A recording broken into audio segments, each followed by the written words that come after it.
Control the information, control the issuance, control the market. By 1820, the Rothschilds dominated European sovereign debt.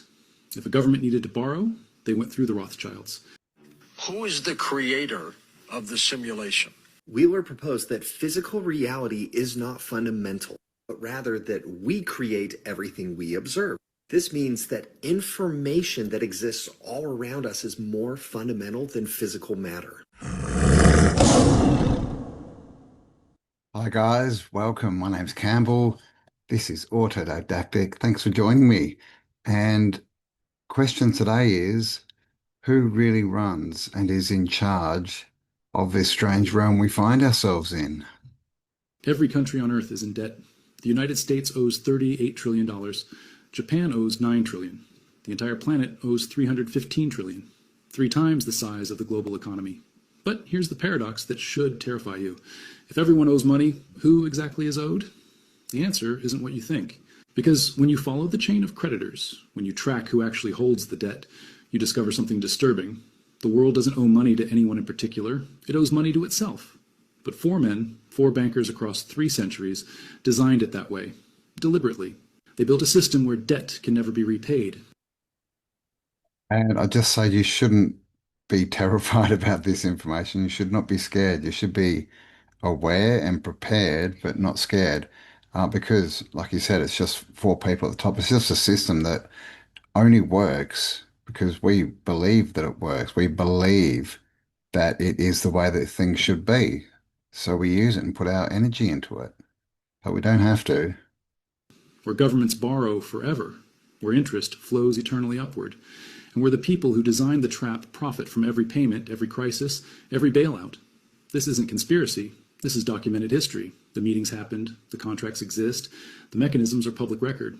And once you see how they built it, you'll understand why 38 trillion isn't a problem to be solved. It's the system working exactly as designed. Let me show you the 4 architects, the 4 moments when the debt trap was engineered, and why every government on Earth is now caught inside it with no way out. Before 1694, kings borrowed money the old way. They'd go to merchants or nobles, promise repayment with interest, and if they couldn't pay, they'd default. Creditors lost money, kings borrowed from someone else. It was risky for lenders and embarrassing for kings, but it was contained. Debt was temporary, either repaid or defaulted. The system cleared. William Paterson changed everything. He was a Scottish merchant and financial schemer who'd tried and failed multiple times to get rich. In 1691, he had an idea that would reshape civilization. England was at war with France. King William III needed money desperately. The treasury was empty. Tax revenue couldn't cover war costs. And traditional lenders were refusing new loans because England had defaulted before. Paterson approached the king with a proposal. He would organize a group of wealthy merchants to lend the government £1.2 million. That's about 300 million in today's money. A massive sum. But here's the innovation. The loan would never be repaid. Instead, the government would pay interest forever, 8% annually. And to manage this arrangement, Paterson proposed creating a new institution, the Bank of England. The mechanics were revolutionary. And this is exactly what a mortgage does, guys. All loans really, but especially mortgages, right? The old death grip is when you start paying them off, you're only paying interest literally for years. And so unless you pay off larger repayments than they're asking for, you do get in this trap where you spend years, probably a decade, paying off interest without actually paying off any principal. And also, of course, the dates in this, this is going on general, mainstream history. Obviously, this version, I think 1600s, I think was before the last reset. I think all of this stuff was introduced, late 1700s, early 1800s. It's part of the new control system, right, that came in post-reset. The merchant lenders would give their gold to the Bank of England. The bank would lend it to the government. The government would pay interest annually from tax revenue. And the bank would pay that interest to the merchant lenders. But here's the critical detail. The government wouldn't repay the principal, ever. The loan was permanent. Why would merchants accept this? Because the interest payment was guaranteed by Parliament. It was backed by the government's taxing power. As long as England could tax its citizens, the interest would flow. And the banknotes the lenders received in exchange for their gold could be traded. They were as good as money, better than money, because they paid interest. Parliament approved Paterson's scheme in 1694. The Bank of England was chartered. The merchants provided their gold. The government got its war funding. And for the first time in history, national debt became permanent. Not a problem to solve, a feature of the system. And here's what nobody explains about why this was brilliant for the bankers. The government. And just want to point out national debt, it means that the people, the nation, owns the debt, right? The nationals of that country. So all of this is just a scam. It doesn't actually affect, the parliamentarians or the people taking out the loans or even kings and queens if they're still involved. It affects us because they use our tax money to pay the debts that they take, right? And we know that we don't get anything back for it. It's all a scam. Paid 8% interest annually on £1.2 million. That's £96,000 per year, forever. The merchants had essentially bought an annuity from the government. As long as England existed, as long as it could tax, the money flowed. And if they wanted their gold back, they could sell the banknotes to someone else. The debt was transferable but never repayable. But Patterson's real genius was what came next. The Bank of England was given the right to issue banknotes backed by the government's debt. They could print paper money up to the value of the loan. This created money out of debt. The government's IOU became currency. And the more the government borrowed, the more money could be created. This is the template. Government borrows, never repays principal, pays interest forever, and the debt itself becomes money. It's brilliant if you're a banker, catastrophic if you're a taxpayer, because you're paying interest on debt that will never disappear. Within 50 years, every major European power copied the model. France created the Banque Générale. And that for me is proof, right? Every European nation copied it. So England got into this, debt cycle that it could never repay. And what every other country went, wow, that's a good idea. Let's follow suit. I mean, that makes no sense at all. What makes more sense is that all these monarchs, rulers of countries, etc., have been put there. They're puppets, have been placed there to introduce this system of continual debt.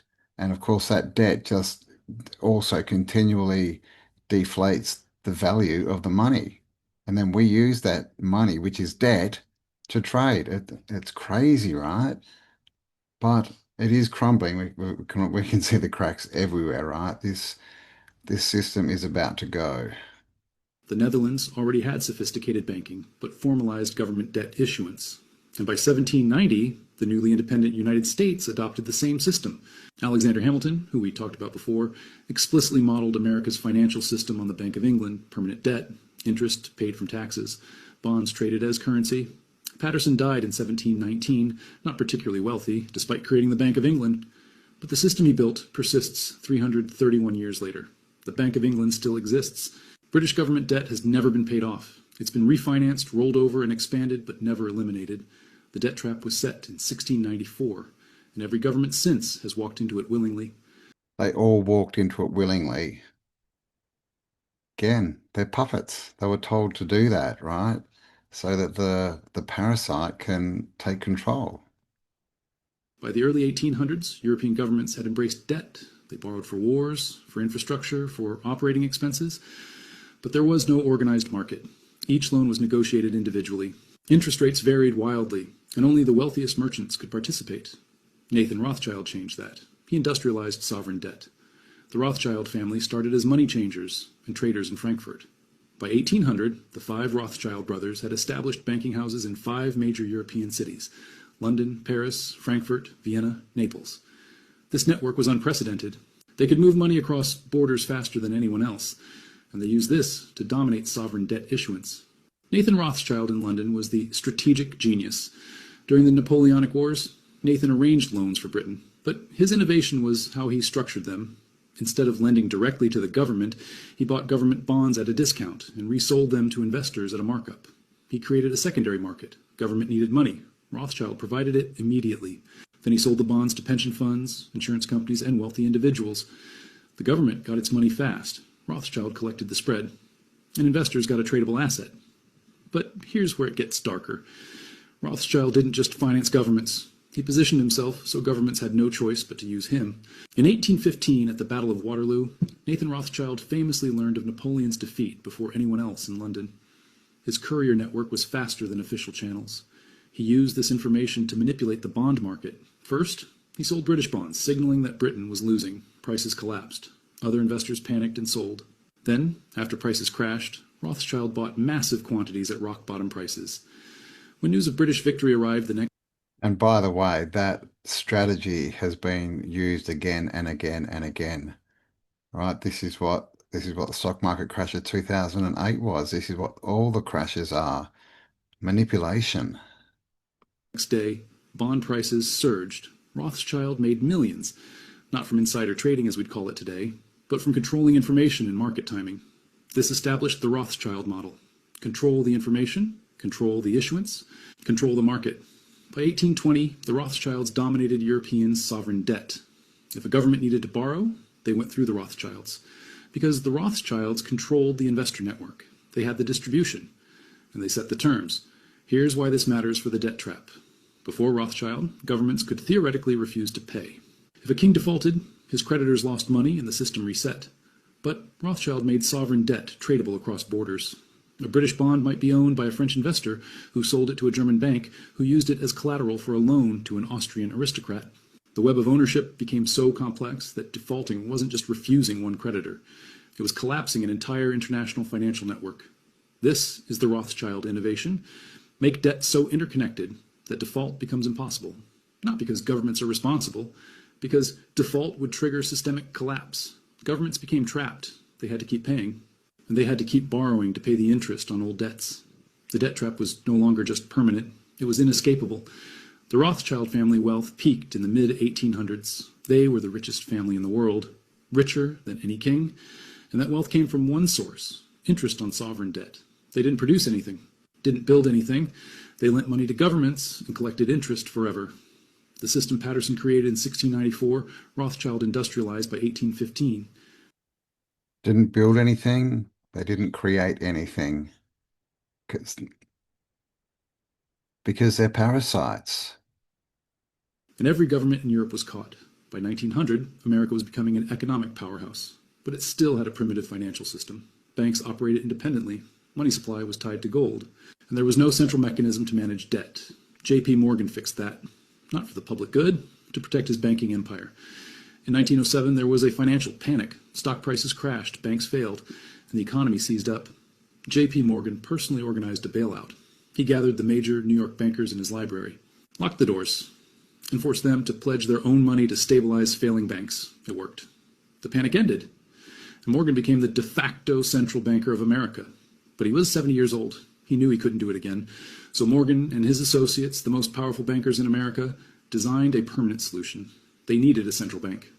But Americans hated central banks. The first and second banks of the United States had been shut down by populist opposition. So Morgan's group disguised it. In 1910, Morgan's associates, including Senator Nelson Aldrich and representatives from the largest banks, held a secret meeting on Jekyll Island, Georgia. For 9 days, they designed the structure of what would become the Federal Reserve System. The meetings were secret because they knew if the public found out that bankers were designing the nation as a monetary system, there would be riots. The plan was brilliant political manipulation. The Federal Reserve wouldn't be called a central bank. It would be called a Federal Reserve System. It wouldn't be one institution. It would be 12 regional banks. It wouldn't be controlled by Wall Street. It would be overseen by a board of governors appointed by the president. It looked decentralized, democratic, public. But the structure ensured banker control.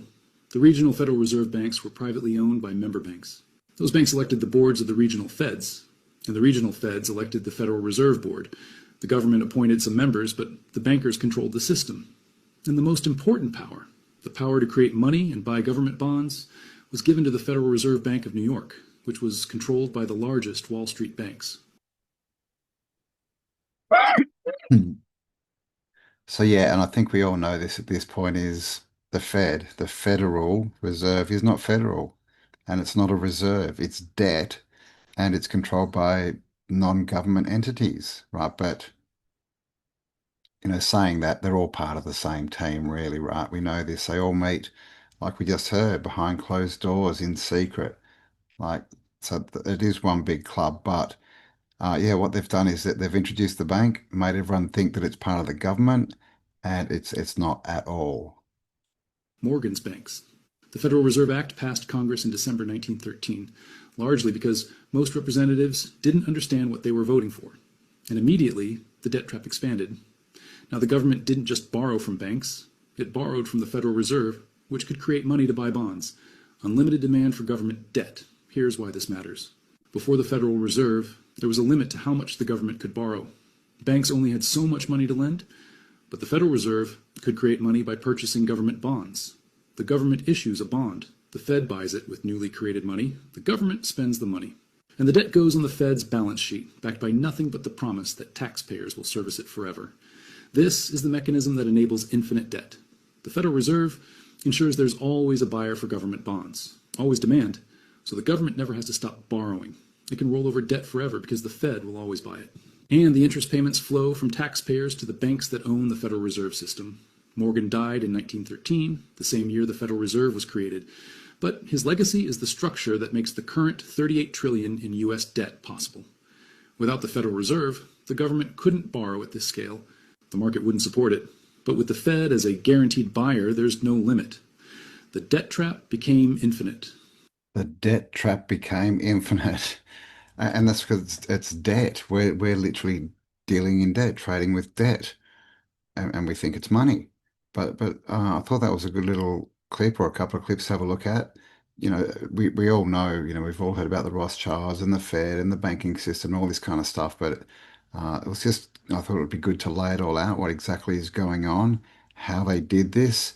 And basically, you know, the main takeaway from that is we heard many times in that video that as soon as we stop servicing, we the people stop servicing these loans, it all collapses. It all collapses. And tomorrow is the 11th.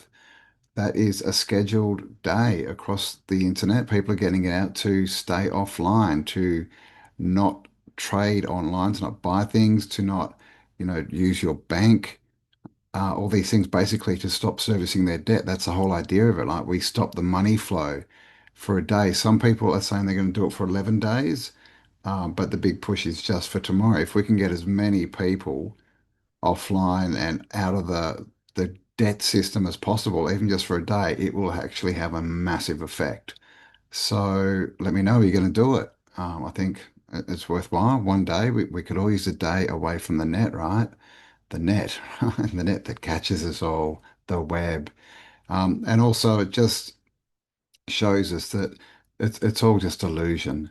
It's all just illusion. It's just a couple of psycho parasites setting up their system, and we all fell for it. Yes, they lied to us. That's what they do, but it's now different times, and we can see what's going on.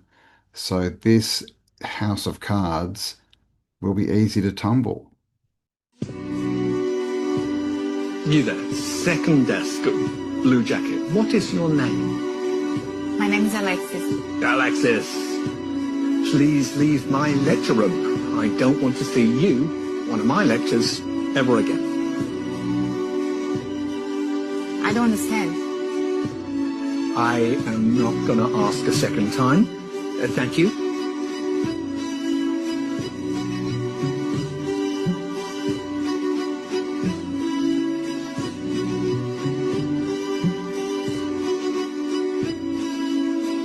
Why are there laws?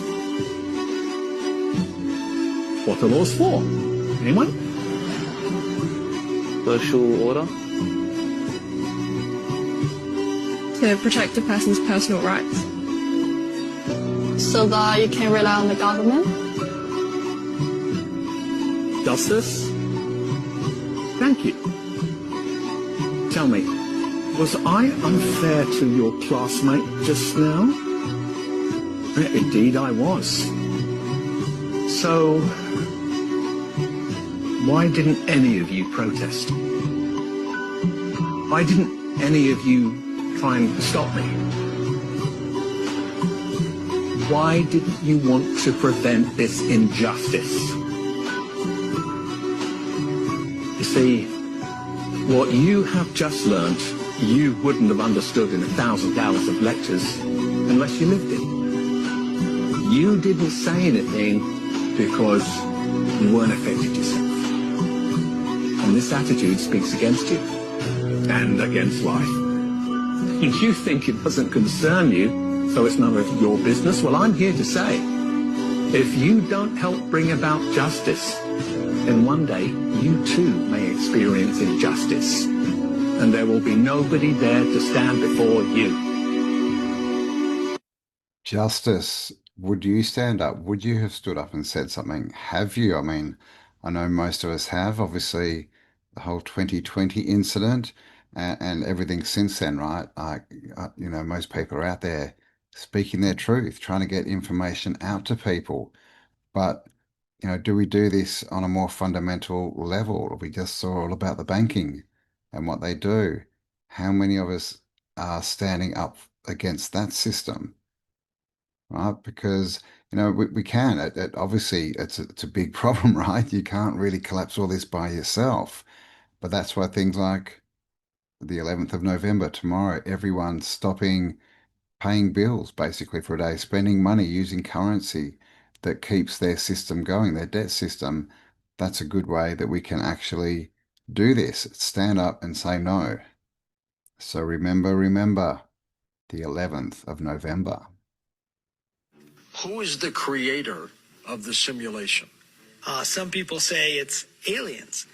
There was a professor at Oxford who wrote a paper about this back in 2003 named Nick Bostrom, and he thinks it's future versions of ourselves. So he thinks we're in what we'd call an ancestor simulation. Like if we created a game of ancient Rome, they would be like our ancestors in a way. There are others who say it's God or pure consciousness outside of the matrix. So all the religions, not just any specific religion, but pretty much all of them have been telling us that the physical world is not the real world, that there's another world out there beyond this. And so that's yet another theory of what's outside. Do you believe this is probable, possible? I believe it's probable, like more than a 50% chance that we are inside some type of... One of the most fascinating things to me about simulation theory is the evidence of code within our universe. At the very core of all computers and processors, they store all information in a simple 1 or 0 system. This is called binary. Think of it like an on-off switch. 1 is on, 0 is off. Now you might think to yourself, well, programmers don't write in 1s and 0s. No, they don't. They write in simplified languages, but the computer translates that information to binary. Here's my username in binary. All of the information, all of it, on the vast internet is reduced to 1s and 0s. What is extremely fascinating to me is across the spectrum of spirituality, they talk about duality. What's fascinating to me is when you look at the duality of like reproductive organs, it's a 1 and a 0. This is why it's often referred to as binary versus like non-binary. What's fascinating is all of these 1s and 0s, they make everything, pictures, sounds. This is the very famous physicist John Wheeler. He constructed a theory that he calls it from bit, where everything in the visible universe contains this information of 1s and 0s, the on-off switch, and from that reality is constructed. When I say everything, I mean everything, from the smallest little particle to entire galaxies and their construction. Wheeler proposed that physical reality is not fundamental, but rather that we create everything we observe. This means that information that exists all around us is more fundamental than physical matter. Essentially meaning a coder created The Sims. That language, that code was translated into 0s and 1s, and it created the reality that The Sims exist in. They became conscious and started looking around using science, mathematics, spirituality, all these different vehicles to learn and explain the reality. You would see the evidence of the 0s and the 1s in the coding, because that is the true existence. What they perceive is just a manifestation of that coding. If you're not new to my channel, you know that I love spirituality, shamanism, esoteric knowledge. What's wild to me is when you look at the world's religions, belief systems, it's crazy because a lot of the thought leaders in all these different sectors, their messaging could be translated as evidence that we live in a simulation. Simulation that is a projection from a superconsciousness. That superconsciousness is both what gives us life, makes us the conscious observer of creation. But it's insane to me. It literally breaks my brain that all of the information in the world can be distilled down to this. I promise you, when you start looking for it, you will see it everywhere. It's fascinating to look at the concept of duality from the perspective of binary code. It kind of breaks your brain. Well, what do you think? Simulation. Do you think this is a simulation? And simulation means basically a copy, right, of somewhere else. And if so, then what is it? Is it some computer game that's been created by our future selves? Are we living in the mind of the creator? Is it just a trap, a soul trap made by the reptilians and the Anunnaki and the Dracos? I mean, we have to ask all questions, right? Because we don't know. But there is evidence of code, definitely in books and things. There is a video around of people seeing code through lasers when they're shining lasers. Uh, but zeros and ones, binary code, the duality code, that only exists in the 2D world at the moment. But it is interesting with AI, what they can actually create with zeros and ones. So is that proof of a simulation? Because as we go in to technology and we get more and more technology and understand it more, it really, really does reflect what seems to be our experience here. And I think that's the thing. Everything is mind, right? Everything is thought and perception. And all that these parasites are doing is distorting that perception. They're distorting our receiver, right? We're like the radio, and they're distorting, what we tuned into, the signal. And that distorts everything that we then see and interpret. But please let me know your thoughts. Are we in a simulation, and what is it? And there you go, guys. Thanks for spending some time with me. Hope you enjoyed that one. This is the system that we were born into, that's been put around us, and that we've been programmed to accept as normal. But clearly, everything is starting to fall apart. The system is crumbling. And so we now have a real chance to focus on what we want, right? We don't need to focus on the system crumbling. That's already happened, right? Or is happening. What we need to focus on is where we want to go, what we want to create. This new world that everyone keeps talking about. What are you doing to create it? What are you doing to exit, or at least rely a lot less on the system that we currently have? Please let me know in the comments. And of course, give me a like if you enjoyed this video, subscribe if you haven't already, hit the bell, leave comments, all that good stuff, and stay awesome, because we got this. And I'll talk to you all on the next upload. Bye for now. Are you happy? Show me your smile. Mercedes, show everyone how you smile.